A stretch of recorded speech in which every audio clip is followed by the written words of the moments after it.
So F1 has something called pit stops. Yeah. So pit stops, basically when guys come in, drivers come in, change the tires, stuff like that. And if you look at it, they're about like 2.5 at worst 3 seconds. And if you look at it, like there's so many like different components of that, like guys changing tires, the guy with the lollipop, it's just so much more. But to me, why it's so fast, I've always kind of been interested, and I feel like for some reason I've not on the channel yet like reacted to like a video explaining about that. So guess what?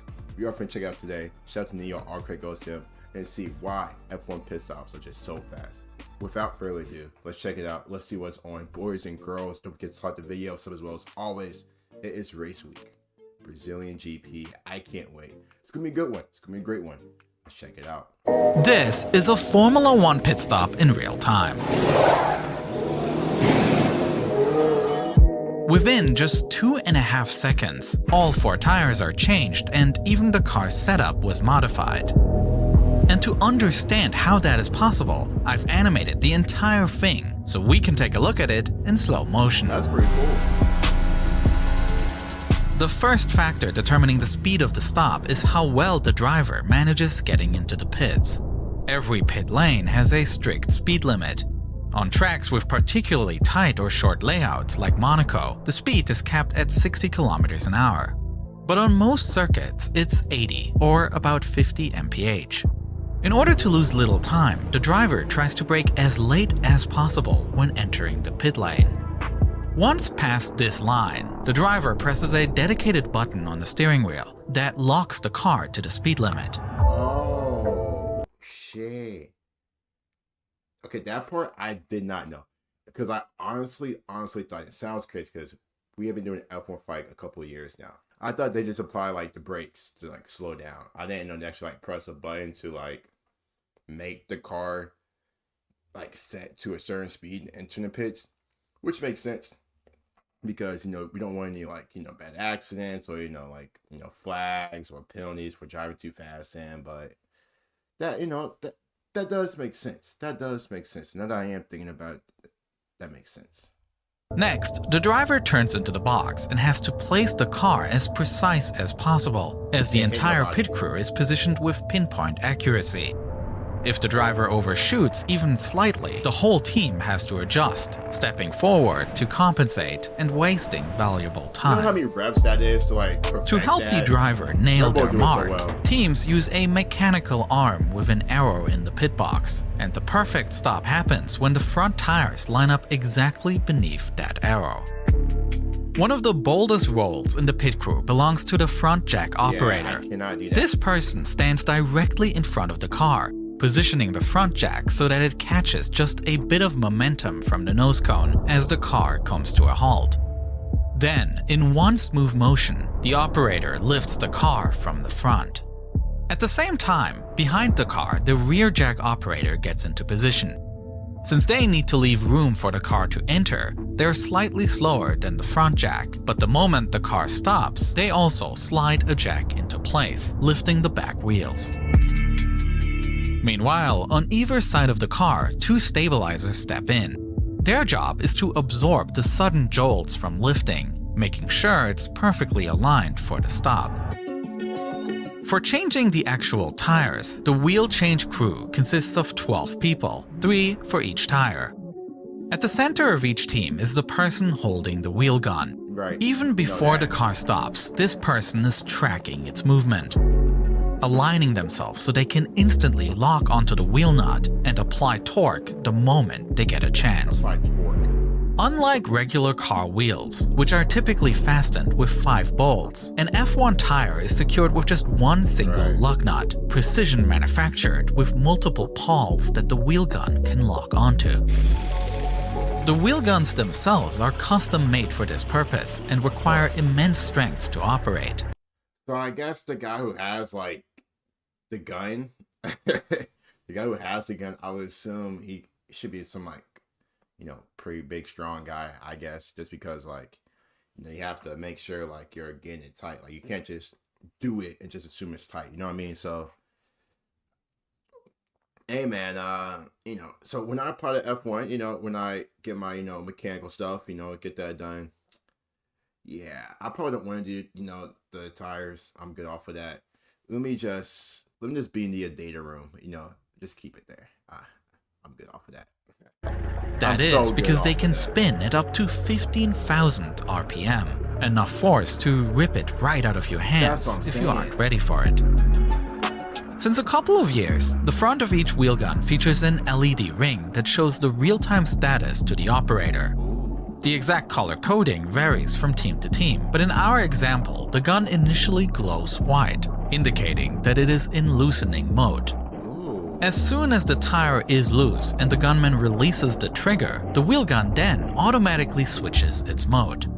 The LED changes from white to blue, and the gun has entered its tightening mode, meaning the next time the trigger is pulled, it will spin in the opposite direction. Oh, that's pretty hard. As this is happening, the person in front of the tire quickly moves it aside, and in perfect synchronization, the person behind is bringing the fresh tire into position so that the wheel gun operator can begin tightening it. The wheel gun automatically detects when the wheel is fully secured, and the LED ring now lights up green. As soon as that happens, the gunman presses a button on the gun, sending an electronic confirmation that their task is complete. While all of this is unfolding, the front jack operator has already stepped aside to clear the space for the car's release. The jack is designed to keep the car lifted up while it swivels out of place. And once they're in a safe position, the jack operator presses a button on the jack to confirm they're also ready. Each of these button presses serves one purpose: to ensure that every key function signals when they're done. The driver, in the meantime, isn't watching the crew.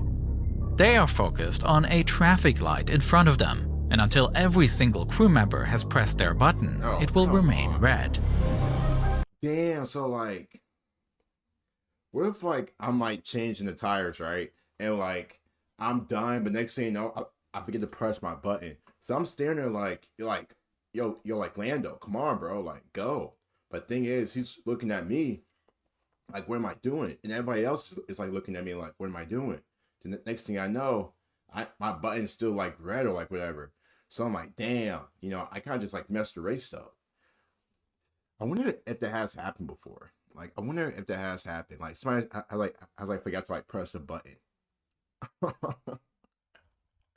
Bro, because while the front tires are done, the rears still need to be secured. That's facts. These often take slightly longer to finish, simply because the rear jack lifts the car a fraction of a second later than the front jack. And on top of that, the rear tires are larger and heavier than the front ones, making them a bit trickier to handle.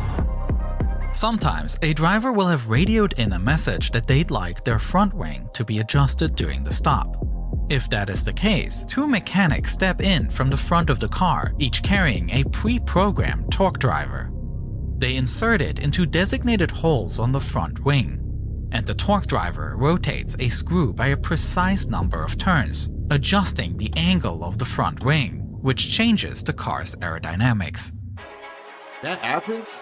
Just as these adjustments are done, the rear tires are also secured. I watched the races. All four gunmen have signaled they're done, and the front jack operator has given the all clear. But for safety reasons, the light doesn't switch to green automatically. Instead, the crew chief, who oversees everything, provides the final confirmation. Only when all has gone to plan, and when the pit lane is clear with no other cars blocking the exit, does the crew chief press the button. The front jack drops the car, the light turns green, and the car takes off. And all this happens in 2.5 seconds. All that in just 2.5 seconds. Which is just insane. In Formula 1, clear communication can make or break a race. And the same is also true in aviation. And what happens when communication goes bad is what I explore in my full-length video about the Tenerife disaster. Alright, we do not need to check that out. The video tells the story of how in 1977, two Boeing 747s collided with each other on a runway. It is, to this day, the worst accident in aviation history, and it was one of my most ambitious videos I ever worked on. Holy crap. This video is part of my documentary series Underexposure, a series where I bring fascinating stories to light that I believe deserve to be told. That's For example, interesting, though. I made a video about two East German families that fled their country with nothing but a homemade hot air balloon, attempting the daring escape of flying over the heavily guarded border at night. And for this video, I even got to interview one of the people involved. The reason I was able to make all these videos is because I joined forces with a bunch of other creators. And together, we are building Nebula. Nice. The idea is pretty simple. Since Nebula is not an ad-driven platform like YouTube, but a subscription model, we get to create higher budget productions. That's up. And besides my own series, we also have game shows, incredible documentaries, short films, and even full-length feature films. Plus, I always post my videos there early, so you can already watch my next upload there today. So go to Nebula. Okay, so that ending was actually pretty cool. Actually, it wasn't F1 related, because we went from F1 to about plane crashes, which is not, something that we all want to experience, live through. But pit stops in Formula One, for all of that in 2.5 seconds, and the consistency that they do it, I mean, you gotta give a lot more credit to the crew chiefs and them. You know how many reps that is? Consistent reps every day, especially in the off season. You're probably just going through that shit like a million times a day, making sure it's right, making sure it's perfected. So once it gets to the races, like the Monaco's, Dutch GP, whatever, it's pretty easy. It's good to go. All right. Hope you guys did enjoy the video. As always, don't forget to like the video. Always take care, stay amazing. See you guys soon. Peace.